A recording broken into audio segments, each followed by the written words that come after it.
Hi, this is Andy. Today I'm going to show you how to make dub chords in Ableton Live 11. That's the brand new Ableton Live coming out very soon, and we're going to be using the Hybrid Reverb for that as well. So we need to right click, insert new MIDI track, and then insert an operator instrument. So let's start playing with the sound a little bit. What we've got currently is just a standard sine wave. So let's record on the track and just hit some notes on the keyboard. So for this sound, I used a user-defined wave, which allows us to draw in the frequency, content and timbre of the sound ourselves. First, we need to go where it says wave, and then let's change that to user. And then we get the option to kind of draw in a pattern. Now at first it's going to come up with the 16 on the right hand side, and you're not going to have as many bars there. That's kind of a more lower resolution sound that you can get from that. But for this sound, we're going to actually change it to 64.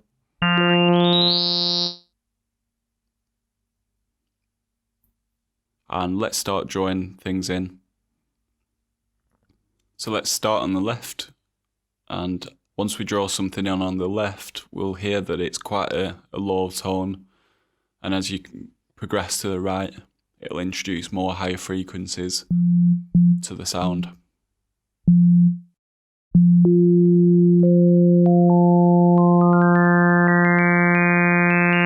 Play about with this, get a feel for it, and I'm just going to speed this a little bit up now.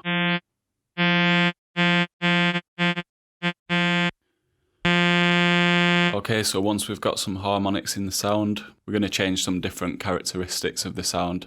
So let's head over to the first operator, let's click on that, and we're going to bring the sustain down a little bit.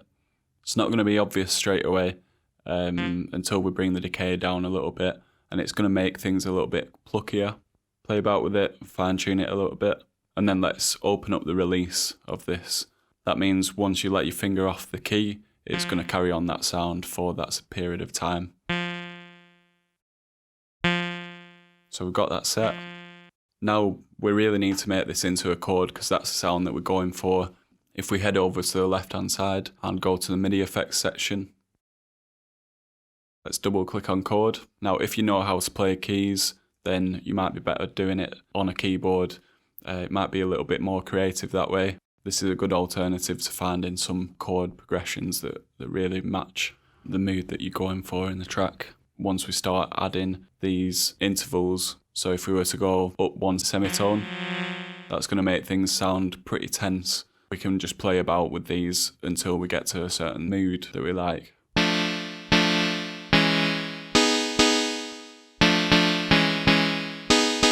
This is maybe a bit more of a rave kind of sound. So for this I just went for +1, +3 and +7, and that was the kind of sound that I wanted. Next I want to play some notes and create a nice progression.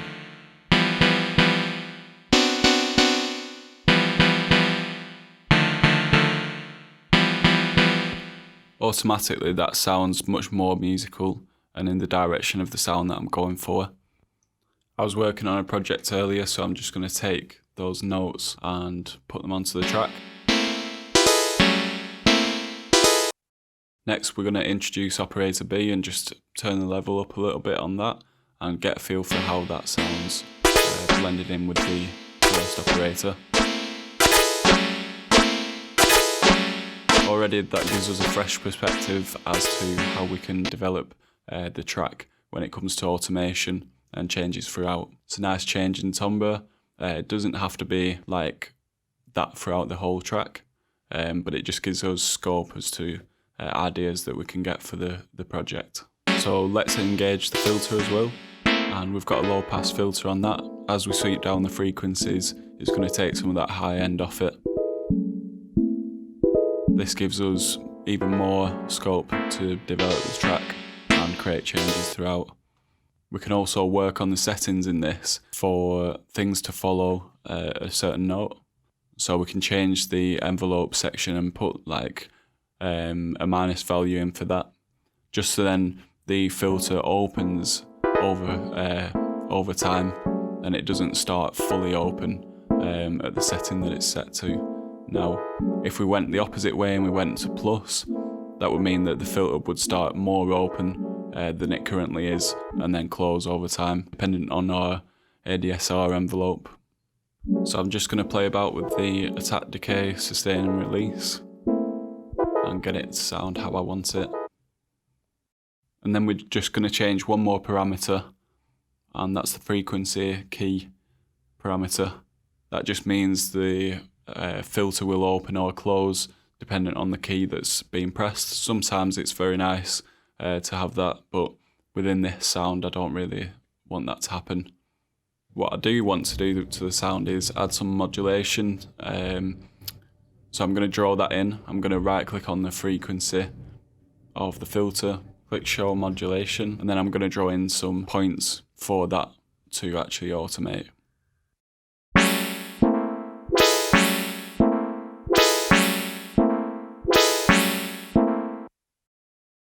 Okay, so we're going to add some reverb.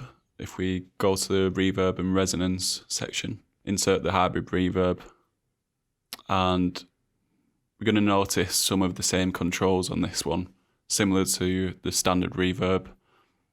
However, on the left hand side we've got our convolution section. Imagine a split down the middle, and then the right hand side we have our algorithmic reverb. So we've got the usual decay, size, things like that. We're just going to listen to how it sounds as it is. We can insert some pre-delay there on the left as well, if we'd like. On the right hand side we can choose our algorithm. They've all got different sonic qualities about them. The best way is just to play about and take a listen to the differences. And then in the centre we've got the blend control, which is pretty much a dry wet between the convolution and the algorithm. And then next to that we've got some real spaces that we can choose from. Convolution reverb takes an input signal, for example the dub chords that we're processing now, and then it processes it with the sound of an actual real space. You need an impulse response, which is taken in that certain space, and then that's loaded into the software, which then converts it and processes the sound.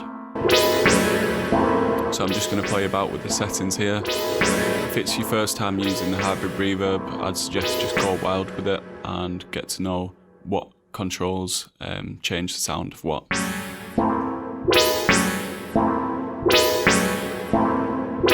Now that I've played around, I've got to a sound that I'm pretty happy with now. I'm just going to set my blend between the two, just so then one's not dominating the other. And now I'm going to head into the inbuilt EQ and just pull down some of the highs just to make it a little bit smoother.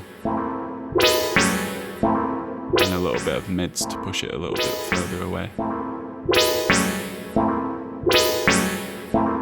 And finally, we've got the vintage section on the right hand side, which is a brand new feature. You can add some warmth and some distortion. You can hear when I move it to extreme, it introduces some bit crushing kind of artifacts there. For this, I'm just going to keep it subtle. And now I'm just going to get a balance for my dry wet, just to make sure that the reverb's not too overpowering. I've got the dry wet set how I want it now. In order to pull the reverb out and gel things together a little bit more, I'm just going to add a compressor onto the end. Play about with the settings until I feel like it kind of has a gel and glues things together. It'll make the reverb a little bit more present as well.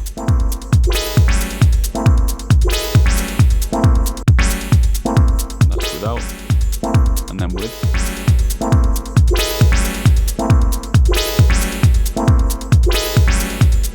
So we will be delving into how to expand on these dub chords and fit them into a full track.